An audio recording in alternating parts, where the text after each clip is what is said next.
नाज़रीन, इस वक्त सेनेटर कामरान माइकल साहब हमारे साथ हैं। हम उनको खुशामदीद कहते हैं। कामरान माइकल साहब, आप कैसे हैं? जी, थैंक यू वेरी मच। शुक्रिया इस प्रोग्राम में मदऊ करने के लिए। मैं बिल्कुल ठीक ठाक हूँ खुदावंद के फजल से। जी, आप ठीक हैं? आपका एक बार फिर शुक्रिया अदा करते हैं कि आपने अपनी गुनागो मसरूफियात में से हमारे लिए वक्त निकाला।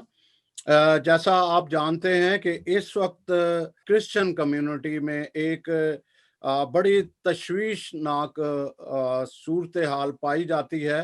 बिल को अक़लियतों के तहफ़्फ़ुज़ के बिल 2020 को लेकर ये एक बड़ी खुशी की लहर थी जब 24 अगस्त को अक़लियतों के तहफ़्फ़ुज़ के कानून को सेनेट में पेश किया गया। तो किसी ने भी इसकी मुखालफत नहीं की, बल्कि इसको अक्सरियत से पास किया और इसको फॉरवर्ड कर दिया गया। और ये हमारा साथ एक अलमिया है या सोची समझी एक साजिश थी कि वो बजाय किसी ह्यूमन राइट्स के पास जाता, वो कायमा कमेटी बराए मजहबी अमूर में चला गया। जब बहस हुई 24 सितंबर को, तो अजीबो गरीब किस्म के कमेंट्स आए। कुछ ने ये कह दिया कि ये सिर्फ 4 अज़ला में जो सिंध के सूबा सिंध में सिर्फ 4 अज़ला में है। ये गफूर हैदरी साहब का कहना था इस पे। और ये भी कि ये जो इसके लिए कानून की क्या ज़रूरत है, इसको जहाँ भी ये वाक़यात होते हैं वहाँ के मुतल्लिका जो ज़िम्मेदार लोग हैं उनको बुलाना चाहिए। फिर एक और जो बात हैरत की बात ये हुई कि जो नून लीग के ज़फ़रुल हक साहब थे सेनेटर, उन्होंने ये कहा कि ये उक्का दुक्का वाक़या होता है।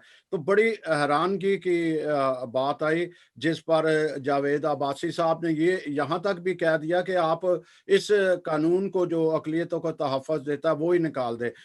सेनेटर साहब, आप इस बारे में जो एक तशवीश की लहर जो मसीहों में पाई जा रही है, इसका क्या कहेंगे आप इसके बारे में? कि सबसे पहले तो मैं ये कहूँगा कि ये बिल जो है बड़ा नहायत अहमियत का हामिल बिल है, क्योंकि इस बिल में ये सिर्फ बिल इस सेंस में नहीं हम ले रहे जो रूटीन का बिल है, बल्कि इसमें ना सिर्फ क्रिश्चियंस बल्कि तमाम जितनी भी मजहबी अक़लीतें हैं उनके तहफ़्फ़ुज़ की बात की गई है। और इसमें सज़ाएँ जो हैं वो मुतारफ़ करवाई गई हैं कि अगर किसी पे कोई तशद्दुद करता है और सिर्फ इस बेस पे कि वो गैर मुस्लिम है और अक़लीती है, तो फिर इस हवाले से उसे क्या सज़ा दी जाएगी।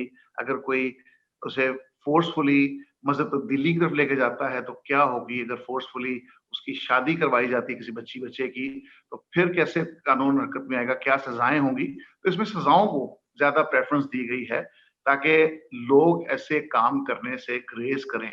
जब सज़ाएँ जो है मौसर नहीं होंगी, सज़ाएँ इंट्रोड्यूस नहीं करवाई जाएँगी, पनिशमेंट नहीं होगी, तो फिर लोग कवानीन को हाथ में लेते हैं।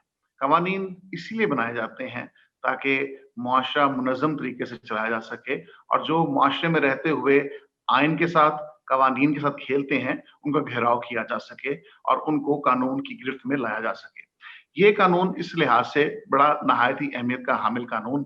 और जैसा कि आपने देखा, मैंने आपकी वसातत से वो वीडियो भी आपको जो है मैंने भिजवाई थी, जिसमें मैंने बात की थी कि ये मैंडेट जो है, ये इस्तेहकाक जो है, ये रिलीजियस अफेयर की कमेटी को था ही नहीं। रिलीजियस अफेयर की कमेटी जो है, वो मज़हबी अमूर की कमेटी है। वो जितनी पाकिस्तान में गैर मुस्लिम लोग रहते हैं, उनके ग्रीवेंसेस को एड्रेस नहीं करती। ये हमारा जो इश्यू था, ये जो बिल था, बेसिकली ये ह्यूमन राइट्स का इश्यू है, क्योंकि minority rights are human rights. हमने माइनॉरिटी राइट्स को इस हवाले से देखना है कि जो थोड़े लोग हैं, तादाद में थोड़े, माइनॉरिटी से मतलब है तादाद में थोड़े, लिहाज़ा जो तादाद में थोड़े हैं उनको कैसे प्रोटेक्ट करना है। तो ये जो बिल है, इसको मुतल्लिका जो कमेटी थी वो सेनेट की standing committee for human rights थी, जिसमें इसको जाना था, जिस पर बहस होनी थी। और ये एक गलत फोरम पे एड्रेस की गई, गलत फोरम पे बात की गई। और क्योंकि वो मज़हबी लोग वहाँ पे ज़्यादातर बैठते हैं और फिर यही बात थी कि उनको इस चीज़ से कंसर्न शायद नहीं था। लिहाज़ा मैं इस चीज़ को, क्योंकि कमेटी कोई भी हो, अब मैं ये ज़रूर कहना चाहूँगा, कोई साइंस एंड टेक्नोलॉजी का या आईटी का मामला हो, तो वो भी हम उठा के तो रिलीजियस अफेयर की कमेटी को भेज दें, तो फिर वो जवाब यही आएगा जो आया है। नूरुल हक जो वफाकी वजीर बराए मजहबी अमूर हैं, उनका कहना था कि मैंने उस वक़्त मुखालफत नहीं की। इसका मतलब है, साथ ही वो उन्होंने ये भी कहा कि वज़ीर आज़म ये चाह रहे थे कि ये हमारे थ्रू या हमने जो कौमी कमीशन बनाया इसके थ्रू पेश किया जाता। इसका मतलब है कि उनको ये सारा पता था कि ये जो है इस तरफ जाएगा, बजाय वो क्रेडिट दिया जाता मुस्लिम लीग नून को दिया जाता, वो क्रेडिट अपनी तरफ लेने के उसमें थे कि हमारे पास, या इसका मतलब है कोई ना कोई कहीं ना कहीं गड़बड़ है जरूर। जी। देखिए, मैं ये समझता हूँ कि हम्म। हमारा काम है कि लेजिस्लेशन होनी चाहिए। पॉइंट जी। स्कोरिंग की बिना पर ये अच्छी और मौसर लेजिस्लेशन रह जाए, ये अच्छी बात नहीं है। लिहाजा हम, जैसे मैंने आपसे उस अपनी वीडियो जो वायरल की है, मैंने उसमें ये बयान किया था कि ये चूंकि इनका मैंडेट नहीं था, ये प्रॉपर फोरम नहीं था जिस पे डिस्कशन होनी चाहिए थी, जिस कमेटी ने इसको गौर ख्वाज इस पे करना था और उसके बाद अप्रूवल करके उसे पास करके दोबारा सेनेट में भेजना था वोटिंग के लिए। लिहाजा इसमें एक चीज जो ये भी है कि गवर्नमेंट का ये था स्टांस, गवर्नमेंट को वहां पे बात करनी चाहिए थी। गवर्नमेंट कहती है कि हम ये अमेंडमेंट्स लाना चाहते हैं, हम ये करना चाहते हैं, लेकिन वहां से कोई जवाब नहीं आया। ये नूर कादरी साहब की जो ऑफ रिकॉर्ड बातें हैं, ये रिकॉर्ड का हिस्सा नहीं है। ये उन्होंने किसी फोरम पे, यानी कि पार्लियामेंट के फोरम पे बात नहीं की। ये लेजिस्लेशन तब इसको हम दूसरी पार्टीज को भी शामिल करते हैं जब वो कहते हैं कि हमारे पास भी इसमें कोई शामिल करने के लिए अमेंडमेंट्स मौजूद हैं, तो इसको अमेंडमेंट्स को इस कानून के हिस्सा बनाया जाए, इसमें शामिल कर लिया जाए। तो हमें कोई इतराज इस बात में नहीं है, लेकिन मैं ये जरूर कहना चाहूंगा क्योंकि ये फोरम नहीं था। अब मैं आपके चैनल की वसात से जरूर कहूंगा कि ये जो न्यू कासल क्रिश्चियन नेटवर्क है, इसकी वसात से लोग ये सुन सकें कि हम दोबारा से इसे ले करेंगे हाउस में।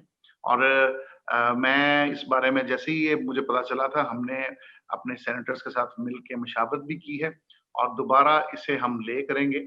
और कोशिश मैं करूंगी इसे, मैं तो चाह रहा था कि ये एक अच्छा मैसेज जाए कि हमारे जो दूसरे लोग हमारे साथ मुस्बत सोच के हामिल लोग हैं, जो सबको साथ लेने की बात करते हैं, सबको साथ लेकर चलने की बात करते हैं, वो इसको एड्रेस करें, वो इस पे बात करें। वो एक अच्छा मुस्बत एक पहलू इसमें से निकलना चाहिए। अपनी बात हम सभी करते हैं, लेकिन जब हमारी बात को दूसरा करे, सबसे बड़ी अच्छी बात है। लेकिन मैं अपने भाई मुस्बत जावेद अब्बासी साहब का बेहद मशकूर हूँ कि जिन्होंने ये इनिशिएटिव लिया है।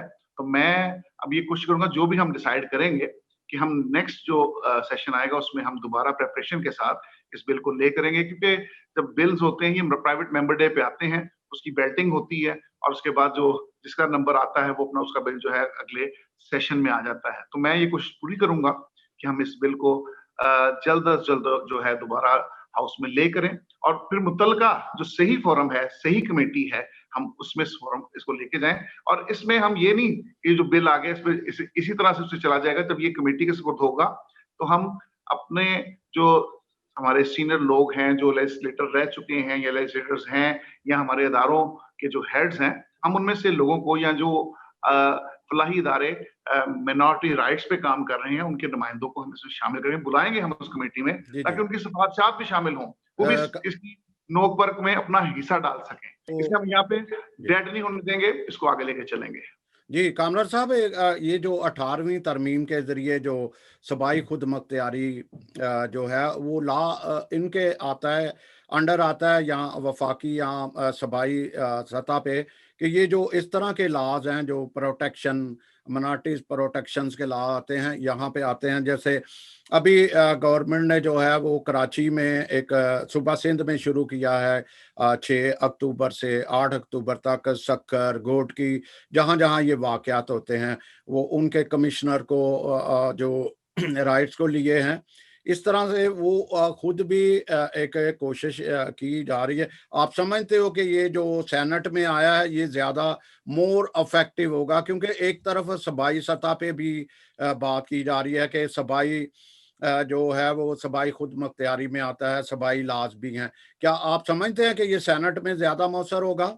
बिल्कुल, मैं समझता हूँ कि जब वफाक की तरफ से ये बिल इंट्रोड्यूस करवाया जाएगा, तो क्योंकि 18वीं तरमीम की आपने बात की है, लेकिन बाज़ बिल्स में या बाज़ दफ़ा हम जब लेजिस्लेशन करते हैं, तो बड़े क्लैशेज़ ये देखने में आए हैं, कन्फ्यूजन देखने में आई है कि ये वफाक ने करना है या सूबों ने करना है। लेकिन एक मैं समझता हूँ कि प्रिंसिपल यही होना चाहिए कि जब ऐसे बिल्स हों जिसमें तमाम जब लोगों की बात हम कर रहे हैं मकबूल फ़िक्र की, चाहे वो सिंध के गोठों में रहता है, चाहे वो बलूचिस्तान के सहराओं में है, या वो किसी और जगह पे है, वो पंजाब में है या सेंट्रल पंजाब में है, कहीं भी रहता है, उसके जो भी मसाइल हैं वो जुड़े हुए मसाइल हैं। जी, उन्हें जी। इन मुश्किलात का, इन तकालीफ का सामना करना पड़ता है। एक और बात भी ये पूछना चाहूँगा कि ये तासर ये दिया जा रहा है कि ये सिर्फ़ जो फ़ोर्स कन्वर्जन है सिर्फ़ हिंदुओं के साथ आ रही है, क्रिश्चियन के साथ बिल्कुल नहीं। ये तासर एक मुकम्मल तासर यही दिया जा रहा है। अब जो देखिए वो कमेटी बनाई गई है सिंध की, वहाँ भी कोई क्रिश्चियन उसमें नहीं लिया गया। देखिए, बात सिर्फ़ ये है कि अभी जो कमेटी बनाई गई है, हुँ, उसमें हमारे मेंबर्स मौजूद हैं, उसमें हमारे एमएनए नवीद जीवा साहब हैं। लेकिन मैं ये समझता हूँ कि इस चीज़ को हम इंश्योर करना चाहते हैं, ये जॉइंट कमेटी बनाई गई है, सेनेटर्स और जो एमएनएज़ हैं, उनकी मुश्तरका कमेटी है।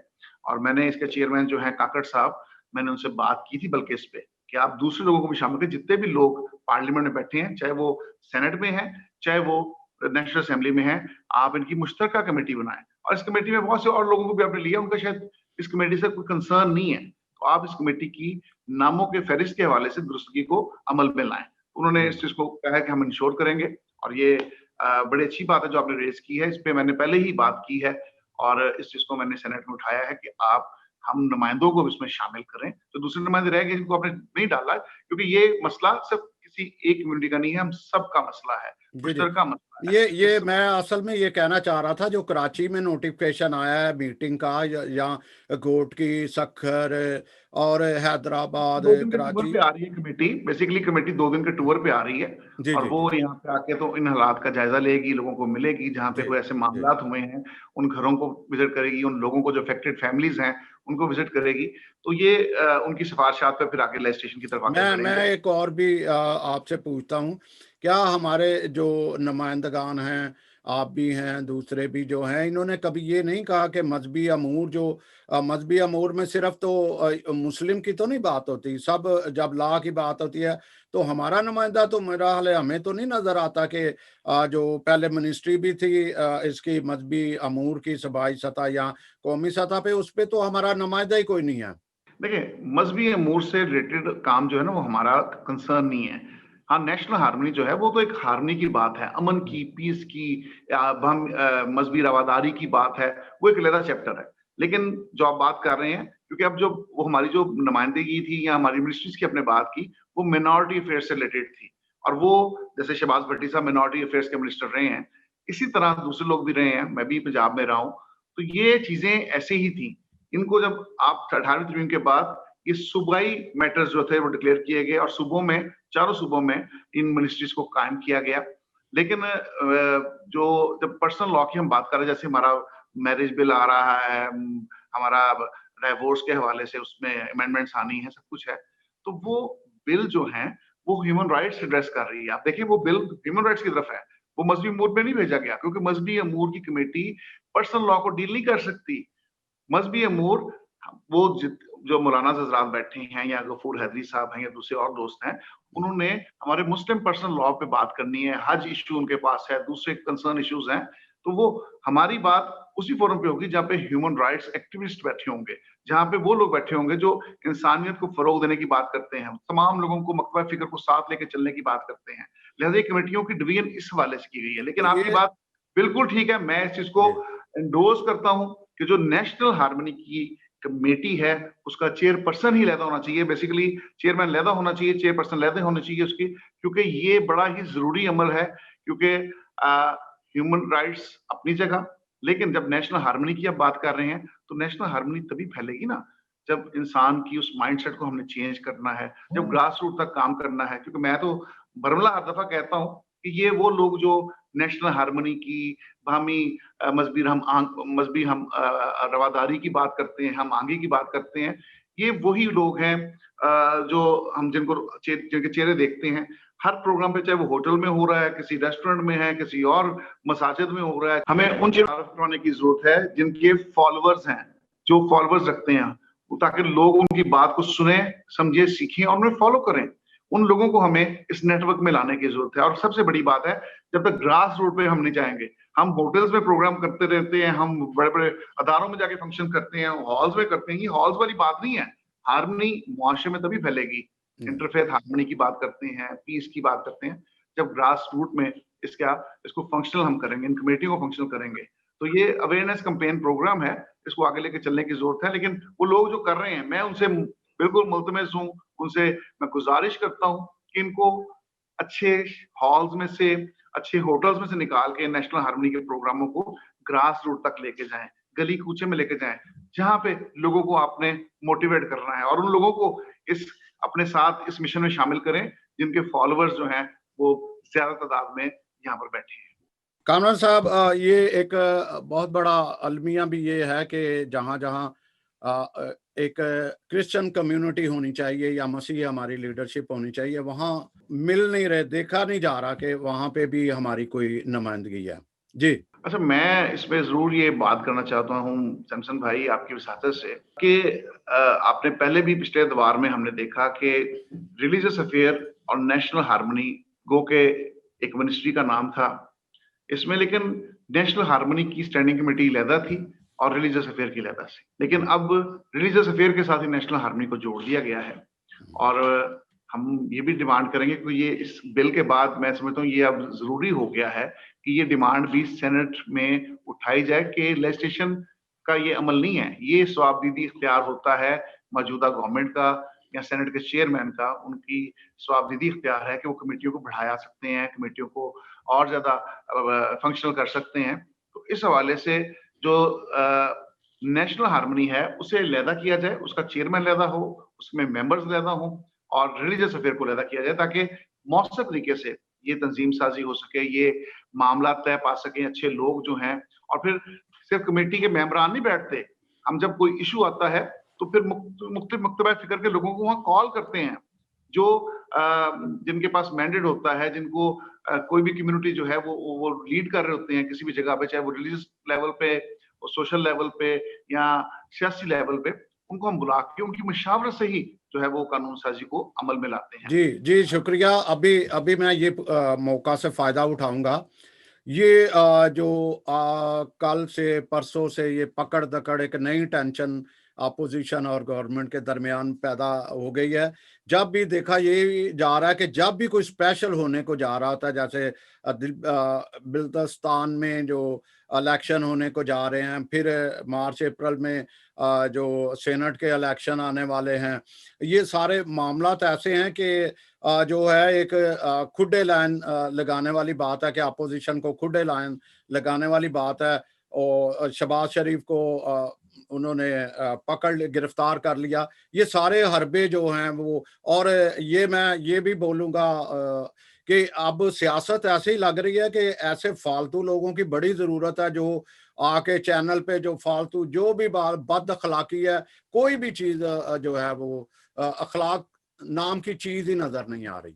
तो ये टेंशन क्या किस तरफ लेके जा रही है मुल्क को, जो अपोजिशन और हुकूमत भाई के गैर अखलाकी और नाजेबा गुफ्तगू जो है वो आपकी शख्सियत को मुतारफ करवाती है कि आप किस तरह के इंसान हैं। लिहाजा अच्छी बात करने वाला, अच्छे लहजे में बात करने वाला इंसान भी, और जिनमें कुछ लोग होते हैं उनमें तलखियां होती हैं, लेकिन वो हलाल भी तलखी पैदा करते हैं, लेकिन अपनी जुबान जो है उस पर कंट्रोल करना और अपनी जुबान से वो अल्फाज अदा करने, क्योंकि अल्फाज जो मुंह से निकल जाते हैं वापस नहीं आते। एक चीज ये है। दूसरी बात ये है कि आप बिल्कुल ठीक कह रहे हैं कि ऑपोजिशन जो है उसको टारगेट किया जा रहा है, और गिलगित बल्तिस्तान के जो इलेक्शंस हैं बिलखुसूस आपने देखा कि बहुत सी कंप्लेन्स आई हैं इस हवाले से भी। और हमने पहले भी जो इलेक्शन हुआ था तो बहुत से हलकों में शोर मचा था कि हमें तो रिजल्ट तक नहीं देंगे।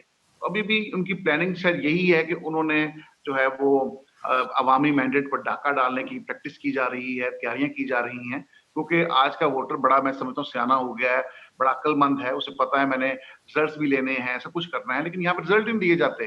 लास्ट टाइम 2018 में यही हुआ, बहुत सी शिकायत हैं, पूरे पाकिस्तान में शिकायत थी। लिहाजा इस चीज को भी इंश्योर, और फिर हम जब ये गवर्नमेंट कहती है जी जो नैब है ये ऐसा अदारा है जो इंडिपेंडेंट है, हमारा उससे कोई ताल्लुक नहीं, उनके पास फरिश्ते हैं, वो देखते हैं, खुद हिसाब करते हैं। लेकिन ये तसाबी अमल जो है ये ऑपोजिशन का ही होना है। एहतसाब में सिर्फ ऑपोजिशन है, हम लोगों ने ही आना है। वो लोग जो इस वक्त असेंबलियों में बैठे हैं या पार्लियामेंट में हैं या फिर बिल्कुल कैबिनेट में बैठे हैं, ये वही लोग हैं जिन्होंने हर पार्टी बदली और वहां पे बैठ गए हैं जाके। इनके ऊपर कोई चार्ज नहीं है, इन लोगों ने वाह-विला किया, इनके खिलाफ सबूत पे फ्राहम किए, लेकिन कोई तमाम फाइलें बंद हुई पड़ी हैं। और फिर देखें आप, जब नैब कोई हरकत करती है, नैब किसी बंदे पे, किसी ऑपोजिशन लीडर पे और हम जैसों पे हाथ डालती है, तो फिर नैब को दफा करने के लिए तमाम वज़रा जो हैं वो प्रेस कॉन्फ्रेंस करते हैं। ये आपके क्या ताल्लुक है? नैब अगर इंडिपेंडेंट अदारा है तो उन्हें करने दें। हम नैब को पूछेंगे, नैब को हम कह सकते हैं भी सबको देखें, एक सा कानून होना चाहिए। आप कहते हैं तहरीक इंसाफ जो है सबको इंसाफ देगी, तो सबके लिए इंसाफ भी एक सा होना चाहिए। इंसाफ तभी जो है वो मौसर होगा जब सबके लिए, अमीर के लिए, गरीब के लिए, अच्छे के लिए, बुरे के लिए, सबके लिए इंसाफ का कायदा तो एक ही होना चाहिए ना। जो सेक्शंस हैं वो एक ही होने चाहिए। हमने अपने आप को हर मैदान में हमने अपने आप को पेश किया है और मैं ये समझता हूँ कि इस चीज को आप देख रहे हैं, पूरी दुनिया देख रही है कि ये कोई चीज जो भी इन्होंने एलिगेशंस लगाए हैं, कोई चीज साबित नहीं कर सके। 9 महीने मुझे इन्होंने पाबंद सरासर रखा, लेकिन क्या चीज साबित कर सके? उसके बाद कुछ भी साबित नहीं हुआ। उसके बाद आप देखें जजमेंट जो मुझ पे आई है, उन्होंने मुझे कहा कि इस पे कोई चीज, NAB has failed to provide any document against Kamran Michael. मैं ये समझता हूँ कि जब आप फेल हो गए हैं, चीफ जस्टिस आपके बारे में ऐसे रिमार्क्स लिख रहा है, तो फिर क्या वो उसका हिसाब कौन देगा उन 9 महीनों का? उसको मैं समझता हूँ कैसे आप आइडेंटिफाई करेंगे कि ये बंदा वाकई ही यही बंदा था जिसने कसूर किया था? तो बस ये लाइकिंग डिसलाइकिंग, और अगर आपने उनकी बात से हाँ नहीं मिलानी, आप उनके साथ उनके उस टोले में शामिल नहीं होना चाहते, फिर आप भुगतने के लिए तैयार हो जाएं। कामरान साहब, अगर आपने एहतसाब की बात ही शुरू कर दी तो मैं एक जसारत करूंगा पूछने की कि गो के मुझे पता है, लेकिन आप भी अगर बताएंगे कि जो मरी के चर्च की जगह थी वो उसमें जो सामने आया, मेरी मालूमात के मुताबिक FIA ने जो रिपोर्ट दिया उसमें कहा कि ये सब कुछ जैली है, जो जायदाद बेचने का जो एक केस है। आप नाज़रीन को अगर बताएंगे अपने मुंह से तो मेरा ख्याल है ज्यादा बेहतर होगा। जी, बहुत अच्छी बात है। देखिए ब्रदर जी, बात ये है कि बाज़ लोगों को पता नहीं है क्योंकि मेरे से बात नहीं हो सकी कुछ लोगों की, और जो लोग जानते हैं उनको बरमला पता है कि एक क्रिश्चियन बंदा है और पास्टर लिखता है अपने आप को, उसका नाम शफीक मसीह गौरी है, वो पादरी लिखता है अपने आप को, सरगोदा से बिलोंग करता है। उसने किसी बंदे से पैसे हथियाए यही प्रॉपर्टी दिखा के और ये कह के कि मैं कामरान माइकल साहब का सेक्रेटरी हूँ। अब मैं जब फेडरल मिनिस्टर हूँ या सूबाई वजीर हूँ तो वजीर के सेक्रेटरी को तो सभी लोग जानते हैं क्योंकि राब्ता ही उसके थ्रू होना होता है, ज्यादातर वही काम कर रहा होता है। तो उसने सेक्रेटरी बन के एक बंदे से पैसे हथियाए।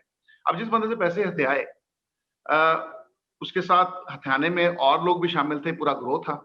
तो इन्होंने उसको पिक्चर में उतारा और आप ये अंदाजा करें कि वो बंदा जो है वो डॉक्टर है, वो अमेरिका पलट है, डेंटिस्ट है, उसका हॉस्पिटल है मर्दान में। और उस बंदे ने मेरे पास आया, वो बंदा, उसने कहा जी मुझे खुदा की तरफ से, मैं पठान बंदा हूँ लेकिन खुदा ने मेरे दिल में डाला कि मैं जाके ये बयान जरूर रिकॉर्ड कराऊं कि कानून माइकल से मैं आज तक नहीं मिला, ना कोई इन्होंने झूठ फ्रेब किया, मैंने तो अपने तौर पे चेक किया।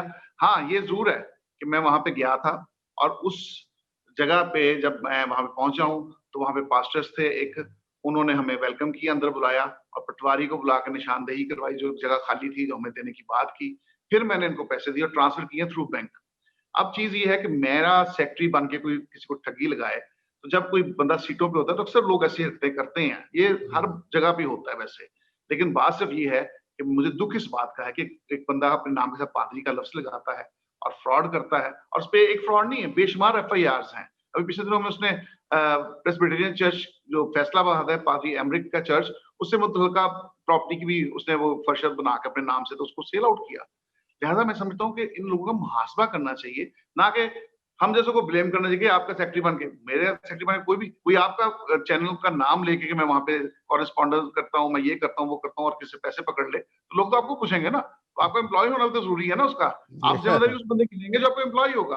लेकिन सबसे बड़ी बात है कि इन्होंने मेरे फेक डॉक्यूमेंट तैयार किया मेरे नाम का, लेकिन लेटर हेड मेरा बनाया, लेकिन लेटर हेड पे साइन मेरे नहीं करवा सके, साइन किसी और के करवाए, और वो साइन और थे इसको PS बना के। मिनिस्टर के लेटर हेड पे मिनिस्टर ही साइन करता है।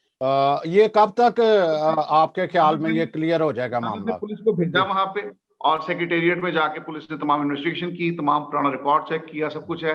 वहां से कोई डॉक्यूमेंट जारी हुआ ही नहीं था और पुलिस ने कहा कि जितने डॉक्यूमेंट साथ लगाए गए हैं सब जैली हैं, बेबुनियाद हैं, इनका कानून हमारे से कोई ताल्लुक नहीं है।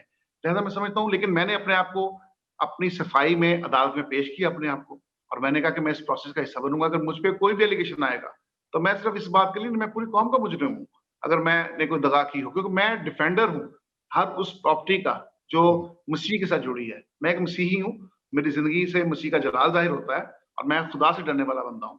लिहाजा इस तरह की तोहमत लेके नहीं मैं चल सकता। कोई भी मेरा सेक्रेटरी बन के चाहे की हो, डायरेक्ट मेरे साथ कोई किसी की इन्वॉल्वमेंट नहीं है, कोई मेरे कहीं साइन नहीं है, कोई एग्रीमेंट नहीं है, कुछ और नहीं है, कोई ट्रांज़ैक्शन नहीं, कुछ नहीं है। लेकिन बात आप सुने कि किसी के साथ भी ऐसी बात हो सकती है, किसी का नाम भी मिसयूज़ हो सकता है। अब कोई फ्रॉडिया मिसयूज़ कर रहा है, लिहाजा इस चीज़ को मैंने इंश्योर किया, और मैं खुद कोर्ट में पेश हुआ हूँ, और मैंने कहा कि मुझे इसमें इस प्रोसेस का हिस्सा बन के अपने आप को निकालूँगा। और मैं खुदा के हुज़ूर में मुझे उम्मीद है और यकीन है खुदा पे कि जो हक है, सच है, वो सामने आएगा लोगों के, और बहुत जल्द सामने आएगा। ज़्यादा देरी वाली बात नहीं है। तो मैं इस चीज़ को हम इंश्योर करेंगे कि जो हक़ाइक़ होंगे वो आपके साथ शेयर करेंगे, और जिस दिन खुदा ने चाहा ये जल्दी फैसला आएगा, जी। आपके प्लेटफ़ॉर्म से हम सबसे पहले इसको ऑन एयर करेंगे। कामरान साहब, हम फिर दोबारा पहले अपने पहले टॉपिक की तरफ ही चलते हैं। आप इस वक्त लोगों को मैसेज क्या देना चाह रहे हैं? क्या देंगे ये जो अक़लियती तहफ़्फ़ुज़ का बिल है, इसके बारे में आप क्या मैसेज देना चाहेंगे मुख्तसरन? देखिए, तहफ़्फ़ुज़ के हवाले से तो आइन हमें तहफ़्फ़ुज़ देता है, बिल पहले भी कवानीन बन चुके हैं इस पे। लेकिन जो सबसे अहमियत वाली बात है, और अहमियत से हामिल जुड़ी हुई बात है, कि जिसको हम अहमियत देना चाहते हैं, जिसको हम जो है पुश कर रहे हैं, वो ये बात है कि इसमें पनिशमेंट्स का तज़किरा है, कि अगर कोई किसी को फ़ोर्सफुली कन्वर्ट करता है, तो उसपे क्या पनिशमेंट है।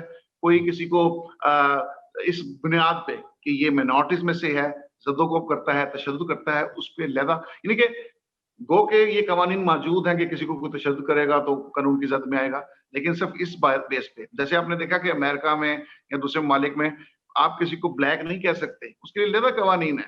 हुँ। लिहाजा जो ताज्जुब की बुनियाद पे कवानीन बनते हैं, जी। इसलिए बाज़ लोग जो हैं वो इस पे जो है हमारे साथ स्टैंड ना करें।